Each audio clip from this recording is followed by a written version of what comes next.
Disitulah kenikmatan hidup saudaraku. Dialah yang telah membuat Anda tertawa dan telah membuat Anda menangis. Ini yang sudah terlalu lama kita lupa, dan senyum itu bisa membuat dadamu bahagia sampai berbulan-bulan lamanya.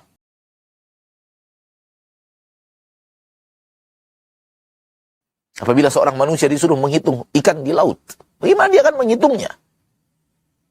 Saking banyaknya ikan yang ada di samudera, saking luasnya samudera itu. Dan begitulah nikmat Allah yang sangat teramat banyak yang Allah curahkan kepadamu setiap saat, setiap hari, setiap jam, setiap menit. Kau tak akan sanggup untuk menghitung jumlah nikmat-nikmat Allah yang Allah berikan kepadamu. Engkau tinggal terima. Allah yang mendatangkannya untukmu. Engkau tinggal rasakan dan nikmati. Allah yang telah mendatangkan untukmu. Dan berulang-ulang kali kita ulang dan kita ulang, dan kita tidak akan pernah bosan mengulangnya. Karena berbicara tentang Allah adalah kenikmatan yang luar biasa. Mengetahui siapa pencipta kita dan berbicara tentang pencipta kita adalah kenikmatan yang luar biasa. Seorang hamba akan indah hidupnya apabila dia kenal siapa penciptanya. Dan dia pandai bermuamalah kepada sang penciptanya. Dia pandai mendekatkan diri kepada sang penciptanya. Dia tahu apa yang dimau oleh sang penciptanya. Dan dia berbuat sesuai dengan yang diinginkan oleh penciptanya dari dirinya. Disitulah kenikmatan hidup saudaraku. Maka bergeraklah ke arah yang tadi sudah kita katakan. Dan jangan Anda tertipu dengan keinginan hawa nafsu. Yang hawa nafsu itu sangat mungkin ditunggangi oleh orang atau oleh makhluk yang ingin menghancurkan dirimu. Bernama iblis dan bala tentaranya daripada syaitan, jin, dan manusia. Saudaraku, saudariku, di dalam Al-Quranul Karim terdapat di dalam Al-Quranul Karim surat An-Najm di ayat yang ke 43 dan 44. Rabbuna tabaraka wa ta'ala berfirman, wa annahu huwa adhaka wa abka wa annahu huwa amata wa ahya. Kita ambil dua potongan ayat itu saja untuk sesuatu yang akan kita ucapkan,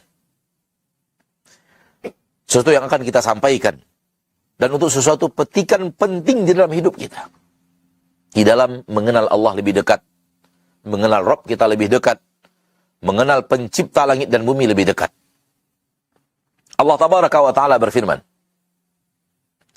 sesungguhnya Dia, yaitu Allah, Dialah yang telah membuat Anda tertawa dan telah membuat Anda menangis. Dialah yang telah membuat engkau tertawa, tersenyum bahagia. Sebagaimana Dialah yang telah membuat Anda menangis. Ayat berikutnya, wa annahu huwa amata wa ahya. Sesungguhnya Dia, Allah, Dialah yang telah menghidupkan, Dialah yang telah mematikan, dan Dia yang telah menghidupkan. Saudaraku, Anda merasa Anda tertawa? Dan ketika Anda tertawa, Anda merasa, saya yang tertawa. Tak ada yang mengatur sehingga membuat saya tertawa. Salah 100%.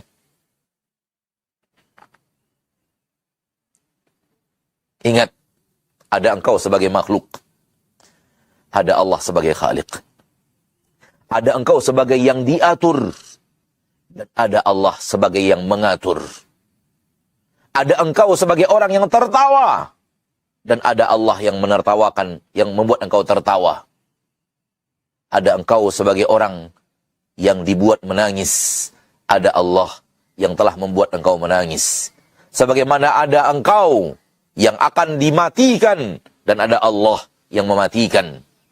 Sebagaimana engkau yang dihidupkan, ada Allah yang menghidupkan. Mungkin dalam makna Allah yang telah menghidupkan kita, Kita sangat memahaminya. Namun tak seperti itu ketika kita memahami tawa dan air mata. Tawa dan air mata sering kita nisbatkan kepada diri kita. Dan kita tidak nisbatkan kepada Allah yang telah membuat kita tertawa. Tangis sering kita nisbatkan kepada diri kita, kepada makhluk. Dan kita lupakan siapa yang sebenarnya yang telah mendatangkan untuknya tangis. Ayat ini saudaraku, ayat ini saudariku, apabila Anda tadabburi dengan baik, Anda tahu ada sang pengatur, yaitu Allah. Ada mudabbir, yudabbirul amr, mengatur seluruh urusan. Sampai satu tetes air matamu tak akan keluar dari matamu, kecuali Dia yang mengeluarkannya dari matamu. Sampai satu senyuman dan satu tawaan dari bibirmu dengan suara tawa yang Anda keluarkan, satu saja itu tak akan keluar, kecuali Dia yang telah mengeluarkannya. Ayat ini sangat dalam. Bagi Anda yang mau memahami bahwa Anda sebenarnya adalah orang yang dibuat tertawa. Anda adalah orang yang dibuat menangis. Tak murni kepadamu tawa itu. Dan tak murni kepadamu nisbat tangis itu. Ini yang sudah kita lupakan. Ini yang sudah terlalu lama kita alfa. Ini yang sudah terlalu lama kita lupa bahwa Allah Tabaraka wa Ta'ala yang mengatur segala-galanya. Engkau ingin tertawa dengan hartamu. Tak mungkin Anda bisa tertawa dengan hartamu kalau Dia tak ingin membuat engkau tertawa dengan hartamu. Engkau ingin tertawa dengan hartamu. Dia mengatakan, kalau harta itu dengan maksiat, engkau akan aku jadikan menangis dengan harta itu. Karena tawa dan tangis, Dia yang ngatur. Dan engkau yang diatur. Dia yang mendatangkan tawa. Dan Dia yang mendatangkan tangis. Dia datangkan tawa untuk orang-orang yang berhak untuk mendapatkan kebahagiaan dan tawa. Dan Dia datangkan tangis terhadap orang-orang yang pantas dibuat menangis. Dan Dia telah terangkan kepada kita. Harta mana yang akan membuat kita tertawa. Dan harta mana yang akan membuat kita menangis.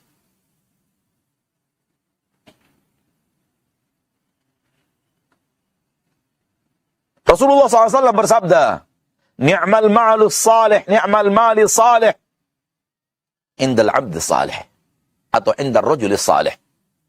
Senikmat-nikmat harta yang salih. Harta yang salih maksudnya harta halal. Harta yang Allah ridhoi.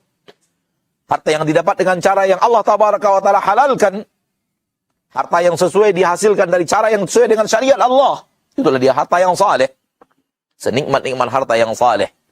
Apabila berada di genggaman lelaki yang saleh. Dan harta itu yang akan membuat dia tertawa. Harta itu yang membuat dia tersenyum bahagia. Harta itu yang dia gunakan untuk ketaatan karena dia orang saleh dan didapatkan harta itu dengan cara yang saleh yang membuat dia tersenyum bahagia.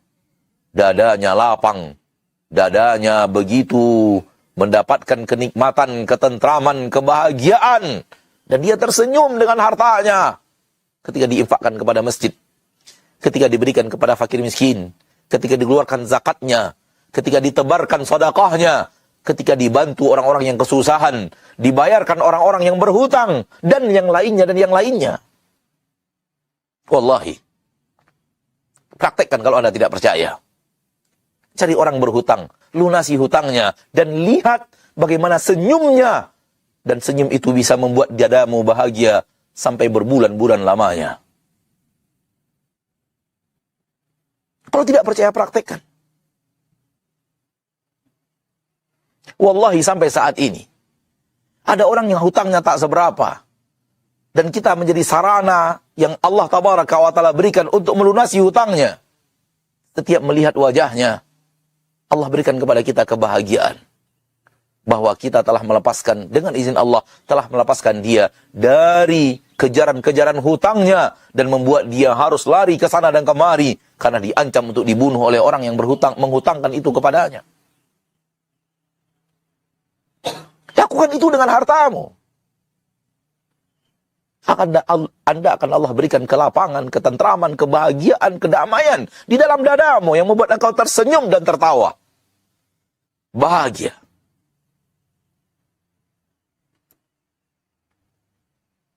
Namun lihatlah orang-orang yang mengambil harta manusia dengan cara yang zalim.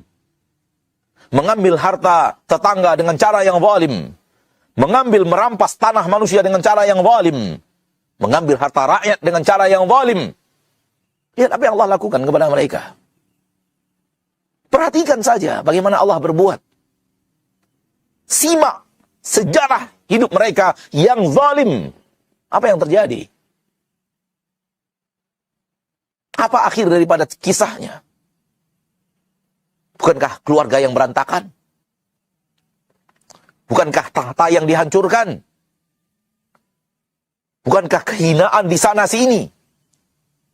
Bukankah nama yang sudah dia hancurkan dan membuat dia malu dan tidak tahu harus berbuat apa sampai harus bunuh diri karena tak tahu harus bersembunyi kemana lagi di balik kejaran-kejaran maksiat, di balik bayang-bayang maksiat yang dia lakukan.